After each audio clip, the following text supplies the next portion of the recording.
Again, for those of you who are new, I'm Gina DeSalvo, the director of the Parents Giving Program. My office oversees, we run Parents and Family Weekend, and we are so excited to have you all here with us today.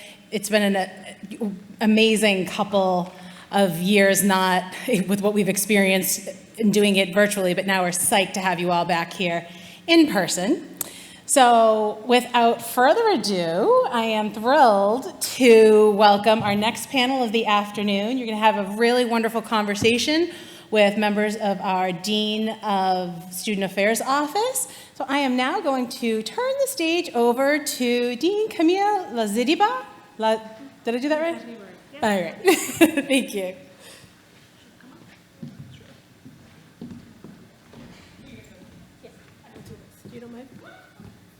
Hi, everyone. It's really nice to be here with all of you, and welcome. Gina, thank you so much, and thanks to all of you for making it out here for the weekend. We're really excited to have families with us. As Gina said, I'm Camille Lizarríbar, Dean of Student Affairs, and it's really a pleasure to be here with all of you for our first in-person family weekend since 2019. So, yay!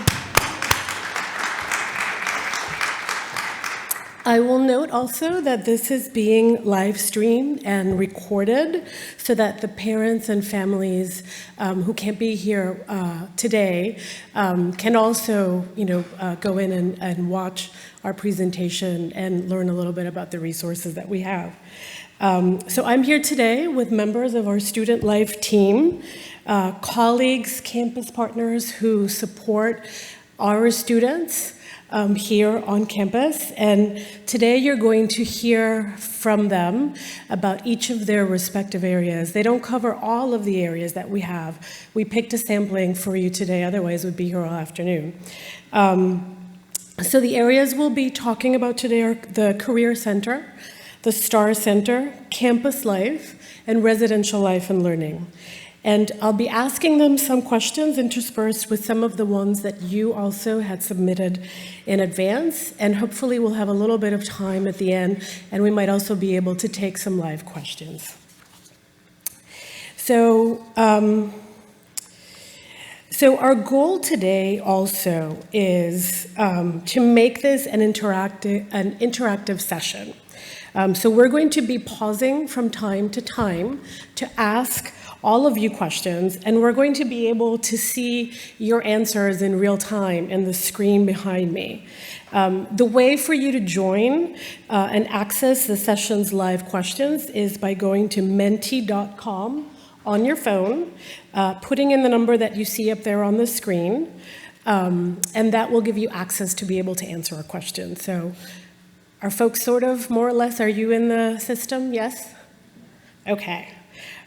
So let's test this out with a question. Get ready. First question for all of you. Why do you think the college experience is important? You don't have to give this too much thought, just first impressions. Why do you think the college experience is important? Growth? Personal growth. Here we go.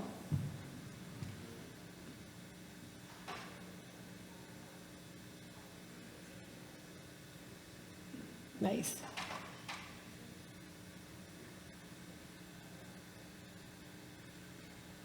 Okay.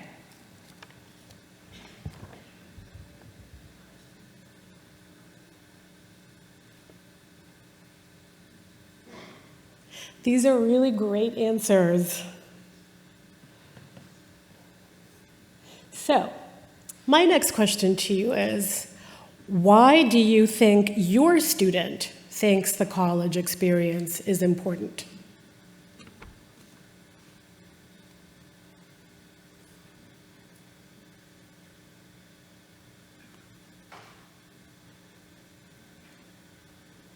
Already we have a few different answers. We've gone from growth to independence.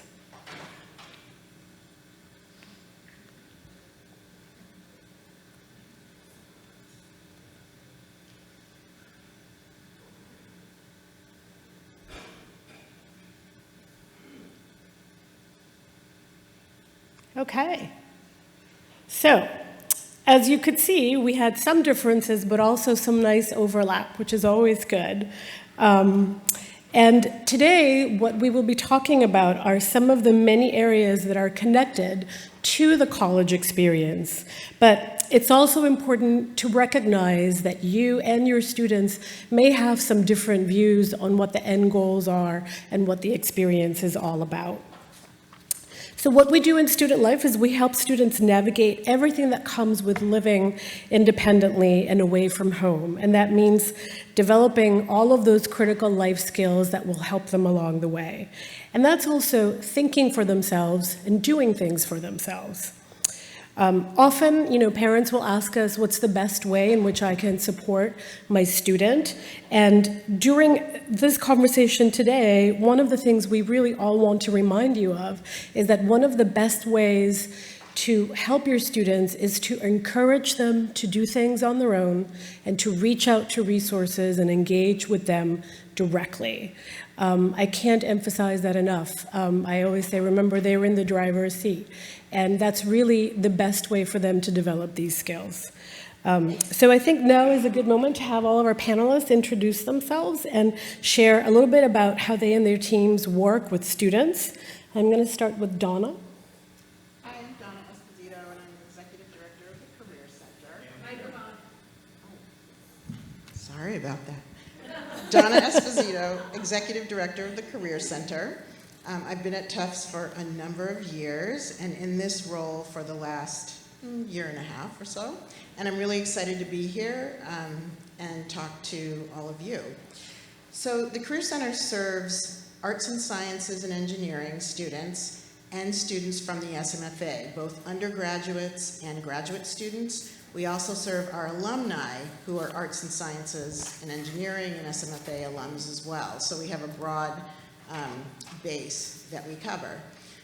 We provide career services that span the different age and range class years for students.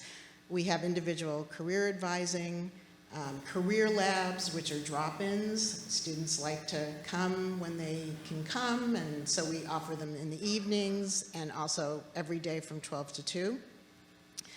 We have lots of other important resources that we want students to know about. We offer a platform called Handshake, which is our career development platform. It has our internships, it has our jobs, our events. Students schedule appointments through Handshake. It's sort of a one-stop shop in a lot of ways, and it's a really important tool. We have students from their freshman year uploaded into that system because we really feel that it's important for every student to know what we do. From an equity perspective, we're not here to just wait for students to walk into our office. We need to be out there in our ecosystem, and so getting all students aware of what we do is a very important value for us. We also have a networking platform.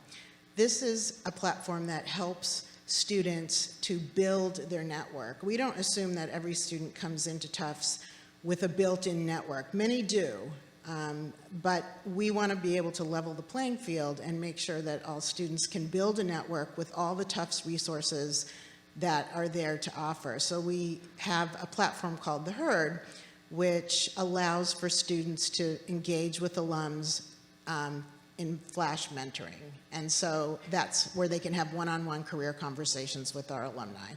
I'm happy to talk about more of that later. I don't want to take up too much time, but I think those are, oh, and then the one last resource that I wanted to highlight is that we advise students as generalists, meaning that we help students explore their interests across a wide range of areas, but we also have career advisors who specialize in industry sectors, and it's been a really important innovation for us to do that, and it's a best practice across fields, in the higher ed space. So we do that as well. So students can explore broadly, but then they can also, with an advisor, zero in on some areas that are of specific interest to them. Hi, I'm Jessica White. I'm the Senior Associate Director of Accessibility Services at the STAR Center. So the STAR Center is your academic support hub for all undergrad, graduate students in arts and science, engineering, and Fletcher. So we are working with students by providing academic coaching and mentoring, writing support, academic success workshops, and my area of expertise, the accessibility side, supporting students with disabilities with reasonable accommodations. Last year, we worked with 15,000 appointments with students for a wide variety of reasons, and we're excited to possibly even top that number this year. So I think I'll talk a little bit more specifically about what we offer a little bit later on in the questions. Hi y'all, my name is Alexa Erb. I use she, her pronouns. I am the Associate Director for Student Engagement in the Office of Campus Life. And we do a whole slew of fun things in the OCL. We advise over 350 student organizations. We also manage Jumbo Life, which is our student engagement platform on campus. It's a great tool for student organizations and their leaders, but also a great way for individual students to get connected and more involved with what's happening on campus. We have a staff member who is dedicated solely to doing our outdoor education programming, so navigating all of the logistics and risk management and training for our wilderness pre-orientation program, but then also serving as a direct advisor to the Tufts Mountain Club, which is the largest student organization on campus. Emily also manages the Lodge, which is an off-campus facility that TMC has up in North Woodstock, New Hampshire. We also manage the Campus Center, which you should swing by our open house from 2 p.m. to 4 p.m. today. We've got a selfie station, a postcard station. We'll have some snacks, and you can enter to win your student a prize. We also have some dedicated staff who help with all of the financial management for all of our student organizations, which is a really awesome resource that we have as student orgs are programming on campus. And then we also manage and coordinate all of the logistics for our 8 pre-orientation programs on campus and provide programmatic support for undergraduate orientation.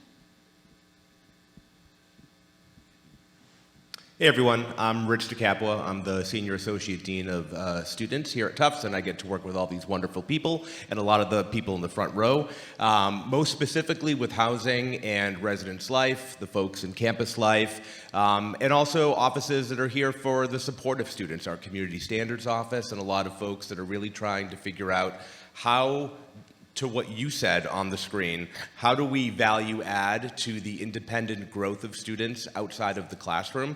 And really for me, that starts with residence life and housing. As you all know, we're an institution where you are required to live on campus for 2 years, and that is specific because we think that those 2 years in particular are where you're going to develop a lot of the skills that you get to use when you're going out there applying for jobs or other things in life. Housing is also an anxiety-producing thing for a lot of students, and so we get to teach them, roommate skills, right, and how to figure out conflict, and then little things like how to do laundry by yourself, which is a fascinating thing for a lot of first-year students, how to cook, how to be a human being, how to do all of these things that they haven't thought about quite yet in being in community with one another. Okay, thank you, everyone. So we know that college is a transformational moment, and students have a range of needs and also different kinds of needs throughout their years here at Tufts. A first-year student is not like a junior. And so one of the things that I would love to do is do a quick assessment of class years for the parents that we have here. So, what year is your jumbo? And if you have multiple ones, you can put in up to 3 students. If you have more than 3 right now here, we'll set up a little extra support for you. Just come see us afterwards.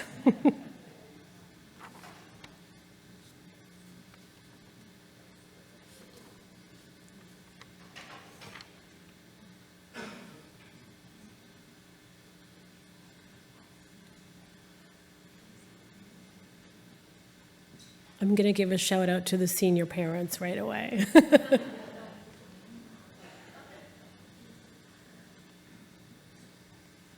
Okay.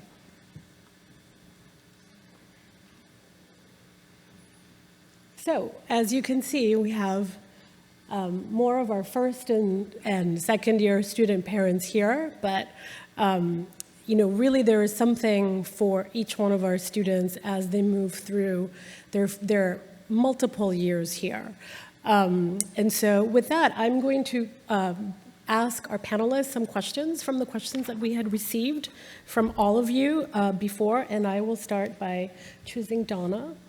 Donna, what is the best way for students to start engaging with the Career Center, and when should they start?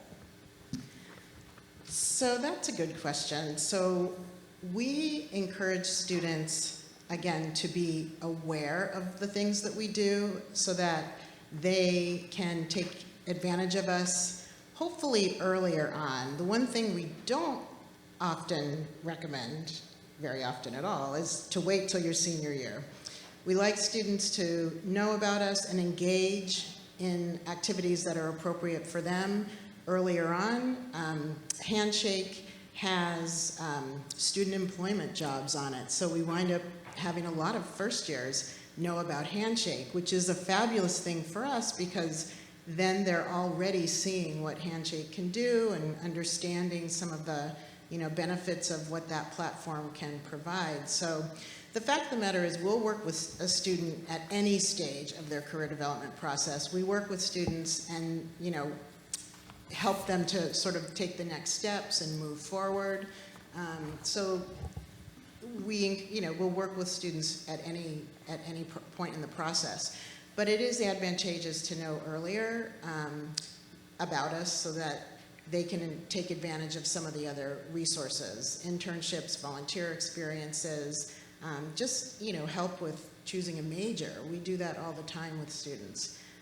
So there are many reasons why starting early is good. We also send out an e-news to every student every Monday. So students, if they look at their email, and some do and some don't, they'll see targeted emails from us about what's happening. So that's one good way that they can understand what we're doing.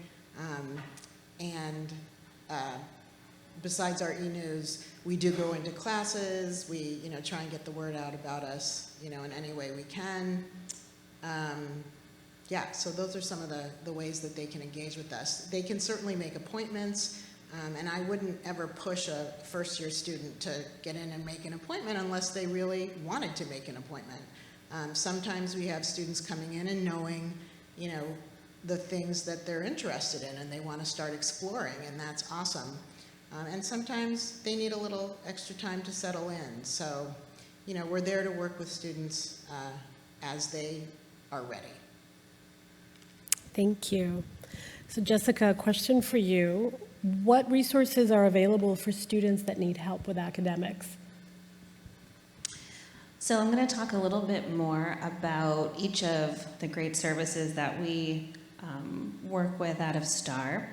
So we offer tutoring. This is subject matter tutoring, and students go to our website. They use our tutor finder, and they're booking individual, peer groups, drop-in peer tutoring for a number of different subjects. Right now, I checked, and we have about 20 different subjects that we're offering tutoring in right now. These are mostly in some of the intro STEM classes and languages. I think one of our most used services in these first couple months of the semester has been our academic coaching.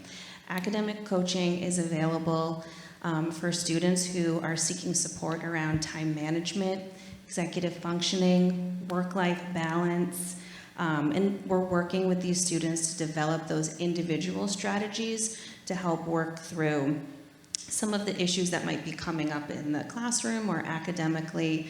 And what we're seeing too, now that midterms are happening, are some increase in requests for how can I take better notes in the classroom? How can I read through 100 pages of text each night? and we're offering some strategies to how to do that. We have a number of different workshops that we offer throughout the semester. I think some of our upcoming ones are around test-taking strategies, presentation skills, how to get up and use your presentation skills and your public speaking skills. I should probably enroll in that class myself. We have a great writing support program, so students can sign up to work one-on-one with a writing consultant, and this can be for support in writing anything. It can be help with starting in the brainstorming of what do I even start writing on a piece of paper, all the way through to a final revision before something gets turned in. These sessions can be offered in person, on Zoom, anywhere on campus. So we're really looking to work with the student directly where they're at and what their preference is. And then again, my side of things, we also work with students to provide reasonable accommodations for students who have qualified disabilities. And if you're not sure, if your student isn't sure what that means, we invite them to come and talk with us on an individual basis so we can better understand what that situation is and guide them in the next direction, whether it's making a formal request or possibly a referral to some of our other STAR resources, or maybe even to some of our other campus partners. So we always say, if you're not sure if you're right for us, just come and talk to us. And if you're not, we'll make sure you get to the right place. Thank you. So Alexa, question for you next. This one has two parts. What activities do you offer that engage the whole student body? And do you also have activities that are for specific class years? Great question.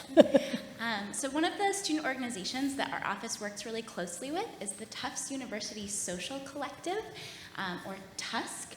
And so these are student programmers who are coming to the table with really impeccable programming ideas. And so a lot of the large-scale campus-wide signature programs that you see on campus are all dreamed up, planned by, and executed by TUSC students with support from the OCL staff. So I definitely recommend encouraging your student to follow TUSC on Instagram for some of those events, or to check out the Jumbo Life events calendar, because all of TUSC's events will be up on there. Like I said, we also have 350 student organizations, and a lot of those organizations are also doing programming, so there's always something happening on campus. In terms of events specifically for like building some of that class affinity, TUSC offers a couple of events and also partners with some other offices on campus. So for our first year students, every year TUSC hosts a banner design contest. So later, when you come to our open house in the campus center, if you're in the lobby and you look up, you can see all of the banners from past graduation years. For our sophomores, at the end of the spring semester, TUSC partners with the Office for Alumni Engagement and hosts the sophomore halfway there to celebrate being halfway there to graduation. At the end of this semester, TUSC will host the junior send-off. So junior year is a popular year for folks to study abroad. So TUSC hosts a celebration for the junior class to either say goodbye to the folks that will be remaining on campus before they go abroad, or for folks who will be remaining on campus for the spring to say goodbye to their pals that are off on their study abroad adventure. And then TUSC also does a lot of senior class programming. So this fall we did a senior boat cruise in the seaport. They've hosted, or are planning to host this semester, a karaoke event for seniors, a trivia event for seniors, a bingo for seniors. Bingo is very big here with Tufts students. And then TUSC is also in charge of planning all of the senior week events that happen leading up to commencement. That's great. So, Rich, you are up. Can you share with us why it's important for first and second year students to live on campus? So going back to what I said before, as a primarily residential campus, even though it's first years and sophomores who have to live on campus, a fair number of our juniors and seniors also choose to live on campus. And if you're living off campus, you're sometimes just right down the street. So we want students to be able to fail appropriately with us so that they are prepared for the larger world. So this means navigating the simple things, like I said lunches and laundry and food for yourself and maybe sharing a bathroom for the first time and roommate conflicts and all of those types of things.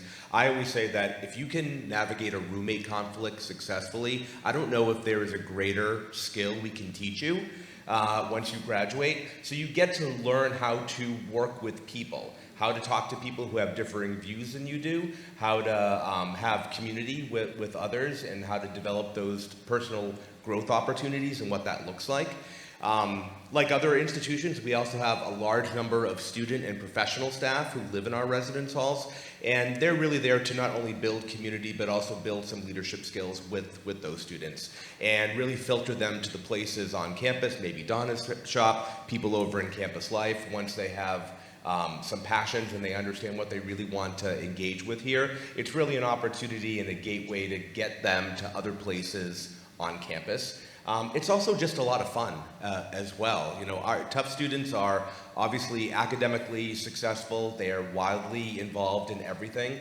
And sometimes it's just okay to have a pizza party and just, you know, be with one another and let off some steam. You probably know that we are in midterms time right now. So most students are at kind of this point. We also are just coming off of homecoming, where we just saw a real want from students to be with each other in ways that are not in an academic setting or maybe not in a club, but just together. And on beautiful days like this, be around. And residence life, living in the halls, is the jumping off point for that. Thank you. Donna, question for you.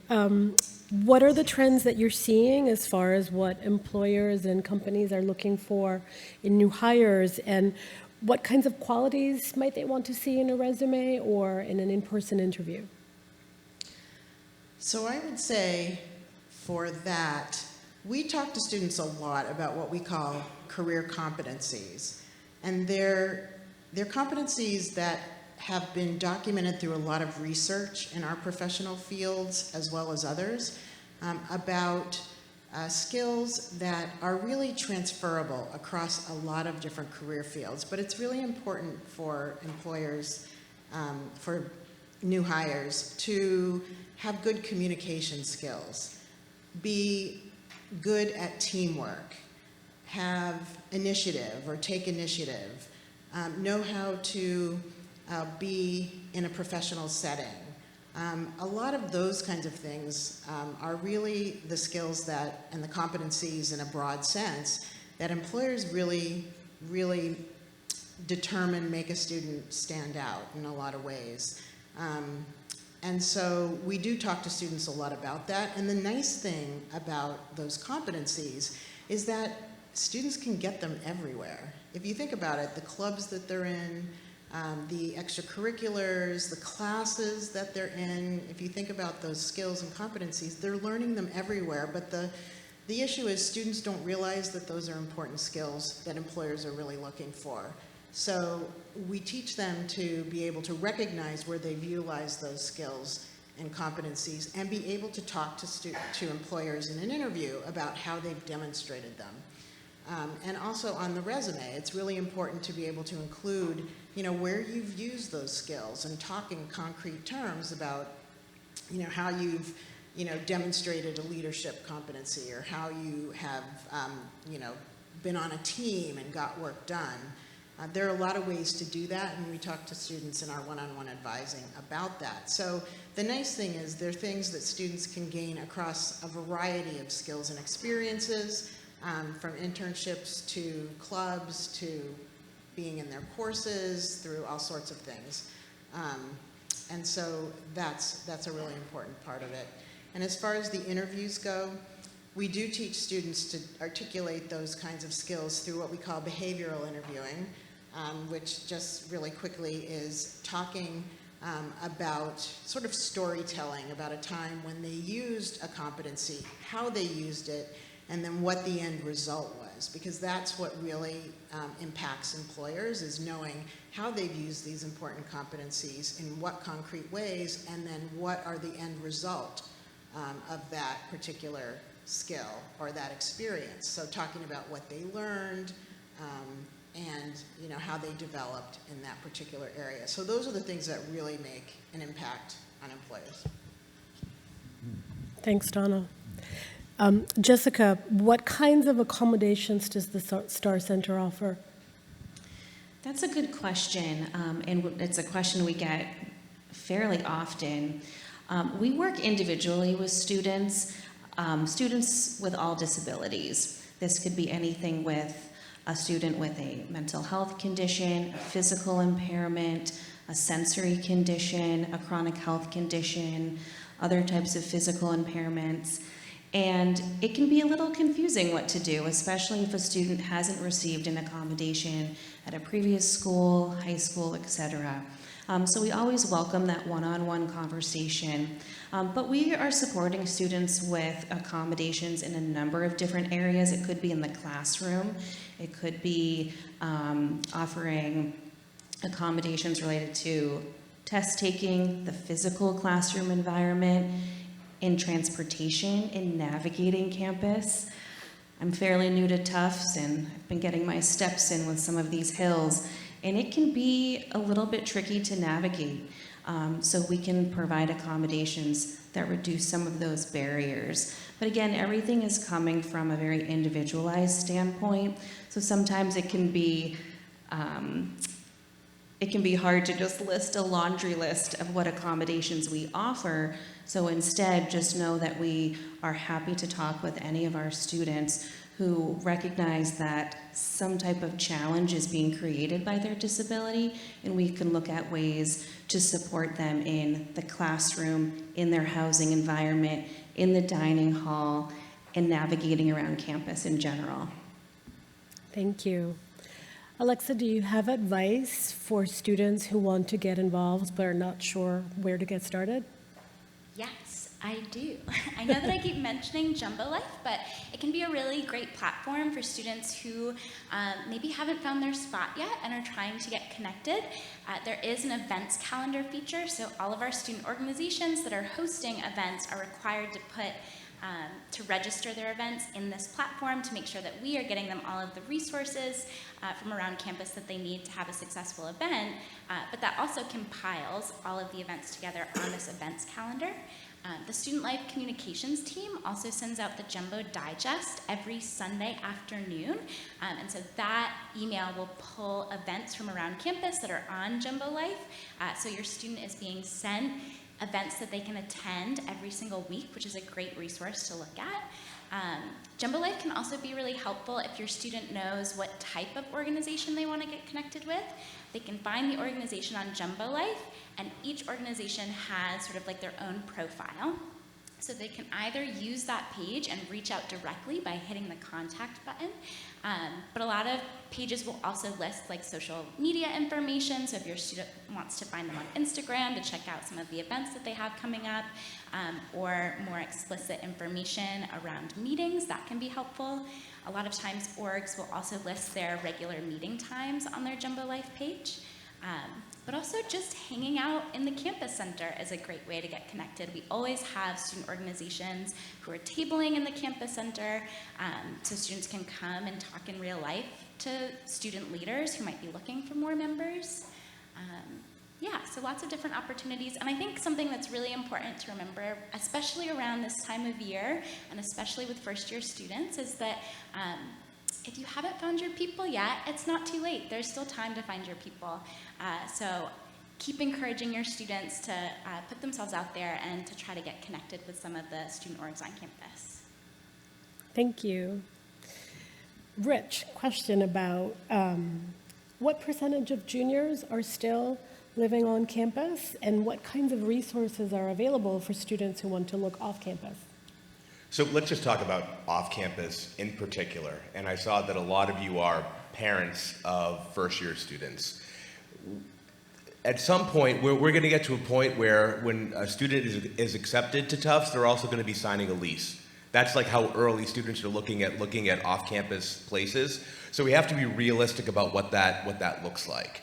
So we have a lot of places off campus, and residential life and housing has staff members that help students make decisions around what would be a good environment for them to live in, affordability, how to work with landlords, how to do all of those types of things.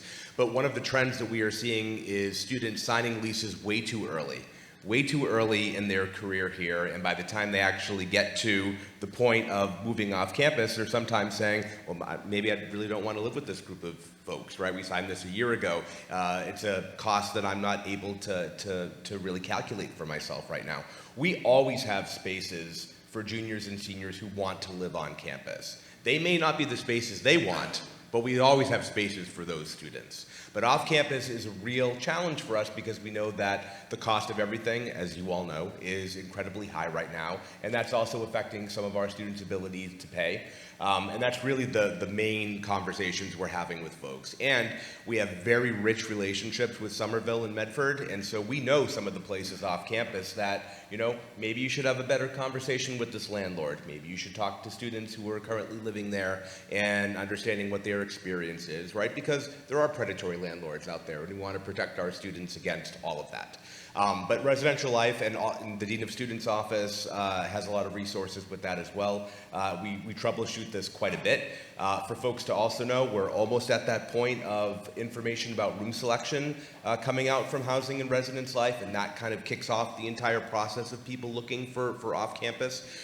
Christina Alch, who's our Director of Residence Life and Housing, is here and for after two if you have questions, and I know we're going to be doing a number of webinars for students and for families, and you know, off-campus is one of those things that comes up continuously.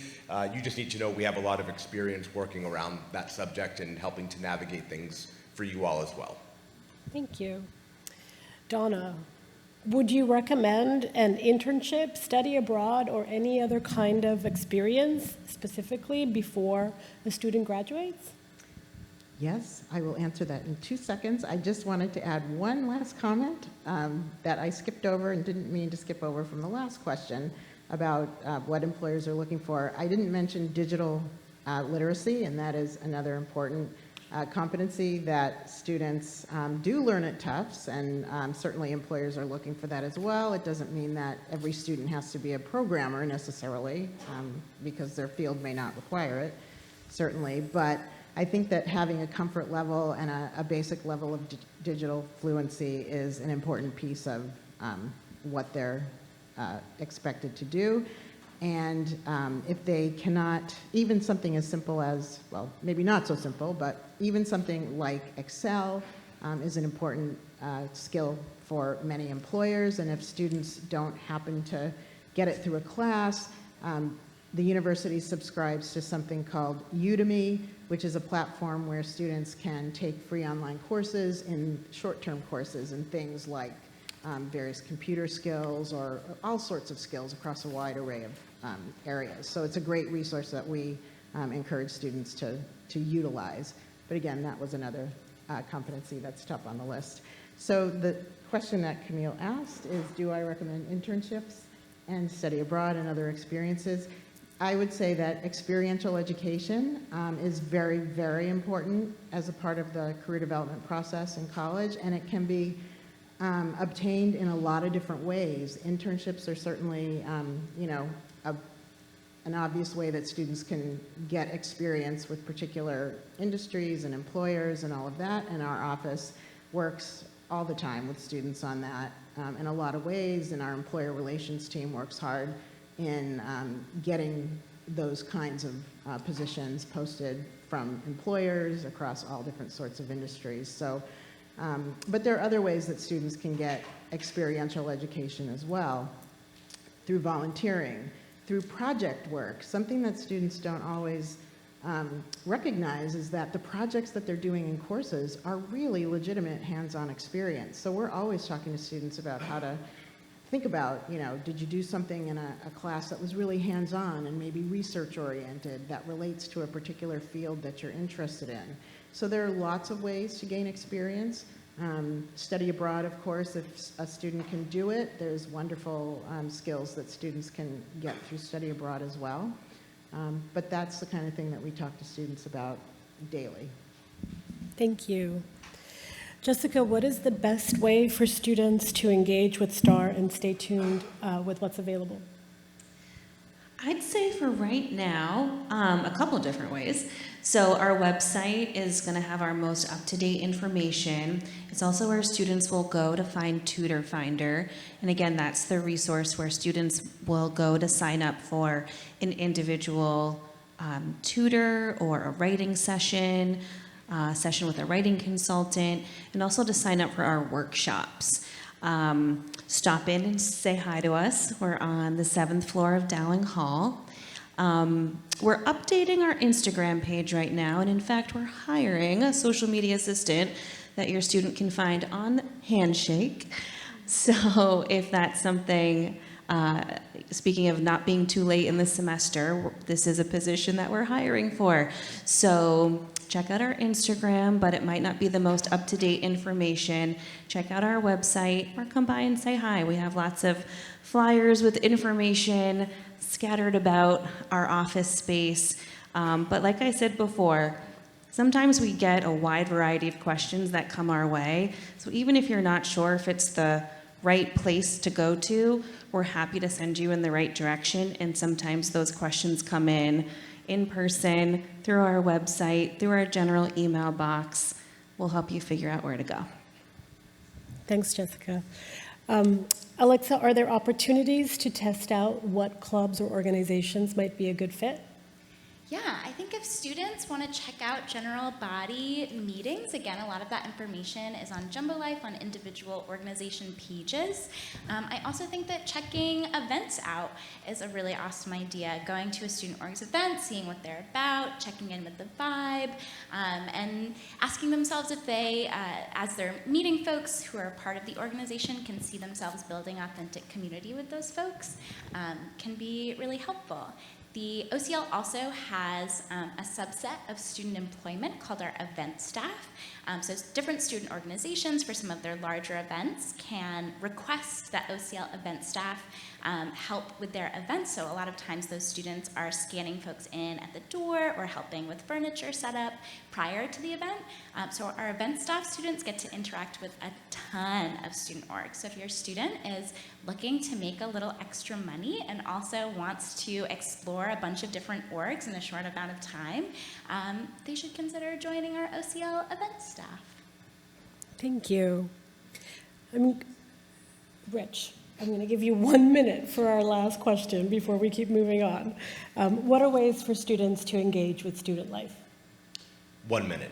So we are a residential campus and everything is extremely walkable, right? So if you're just walking around campus, you can almost stumble upon things on a daily basis. We also have a student life division where we're out there. You know, we're not just in our offices all day long.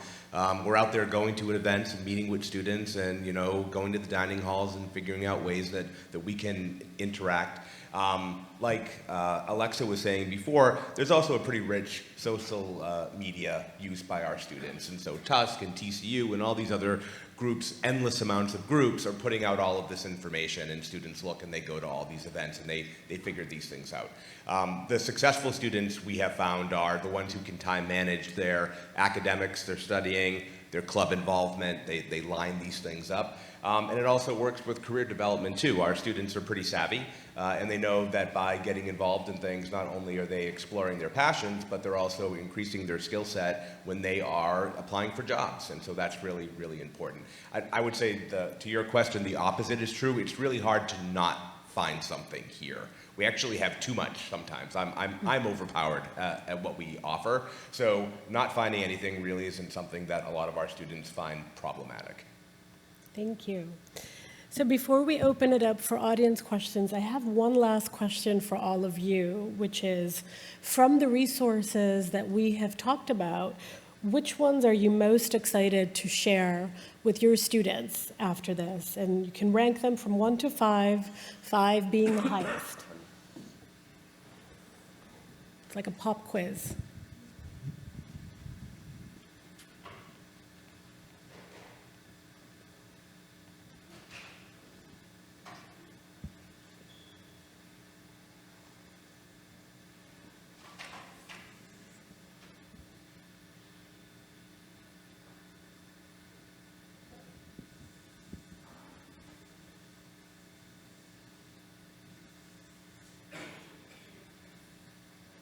Okay, Excellent.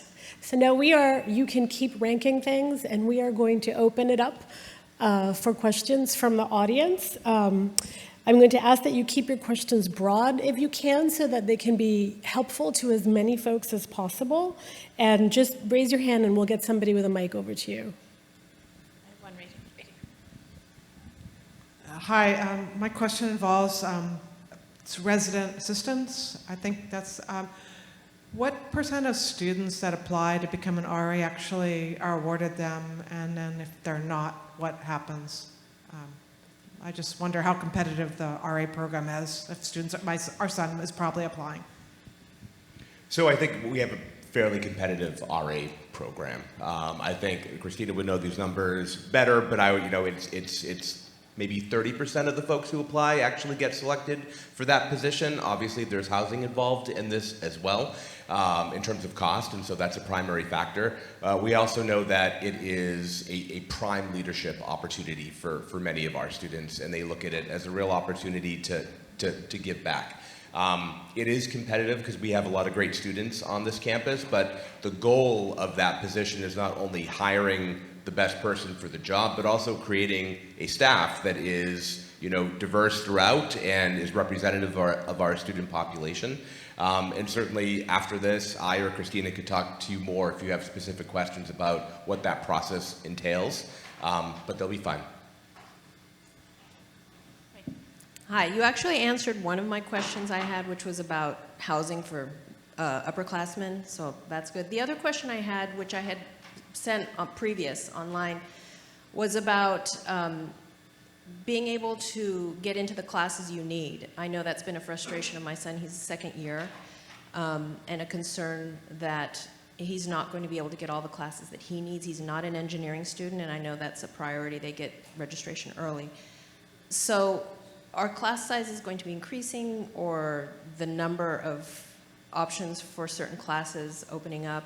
That I know he's really concerned about that every semester, being able to get the classes he needs so he doesn't have to be there longer and longer waiting for that.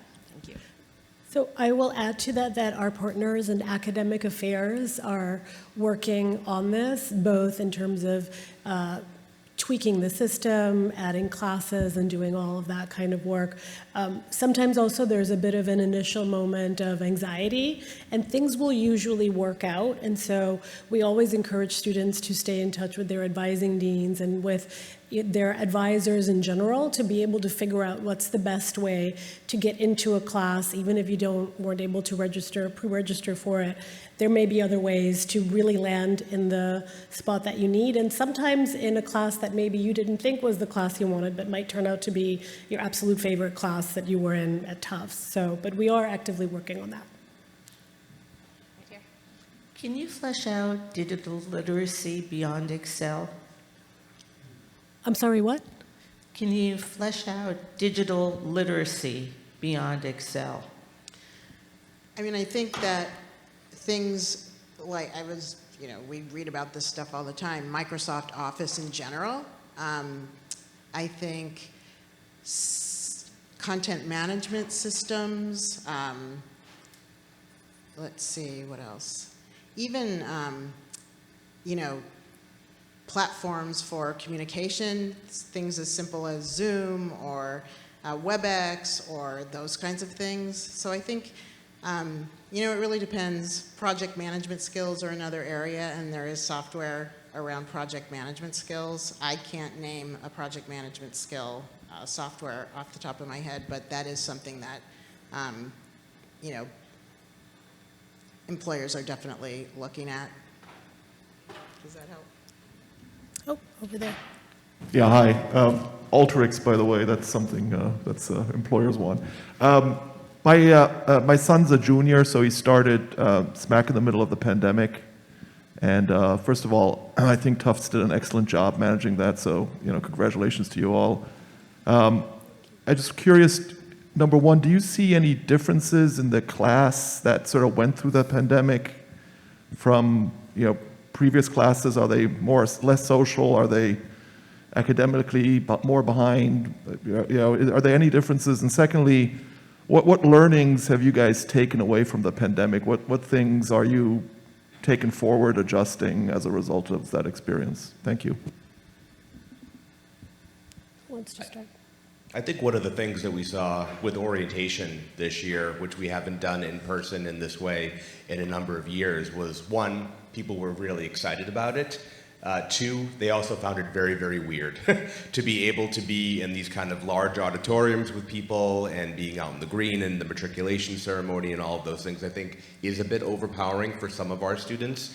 I would say that there are some students that I have worked with where some social skills, right, they really suffered from that because of either being in high school or being here and not being able to create that social network that you would have done. Like Alexa said before, like you find your people. It's hard to find your people when everything is online and through Zoom. I think the value add is the use of technology by some of our students was something that they want to continue to use. So kind of the notion of, well, we're kind of over COVID, so we're not going to be on Zoom anymore. Students still want that in a lot of different ways. They want it in terms of when they work with clinicians, when they have meetings with some of us, because it's convenient and they're much more, they're more comfortable with technology than some of us. So those are some of the things that we have seen, but there is a big drive for people to be in community together. I mean, they are starving for that right now. I have a question regarding housing. I have a daughter in the second year. She's a sophomore. She's going out with her friend on Sunday to look at an apartment. Is this too early? You also said that there's always enough place for students to stay beyond the 2 years. So what if they cannot find a place, or I don't know, I'm very confused and anxious too. So more housing. Any other questions about career, nothing like that? Want more housing? We can definitely talk after. I think my advice would be is you always want to cultivate your options and know to have the choice. Not making the choice, but being able to kind of figure some of these things out. I think where we all get concerned is a lot of these landlords know about timelines with housing selection, so they're going to say, no, you need to sign this lease now. And that's when you have to kind of back away and figure out, okay, what are some of the other options that we have and not get trapped into one of those situations. Also, we have a housing stock that is really, really varied. We have some larger buildings, we have small buildings, we have wood frames. And so we try to reflect the diversity of what people could choose to live off campus. But it is not advantageous for students to start making decisions about where they're living next year in September the year before. So, get your options, but you don't have to make a decision, certainly not this weekend. And on that note, I'm sorry, we are out of time, but we will be hanging around for a while, so come find us in the lobby, not here. Please do come find us, and I just want to encourage all of you to participate in all of the different kinds of events that we have going on for this weekend, and also thank you for being here. It really means a lot to us, and we're really, really happy that we were able to connect with you for a little while today, so thank you very much. And thank you to our panelists. Thank you so much. That was fantastic.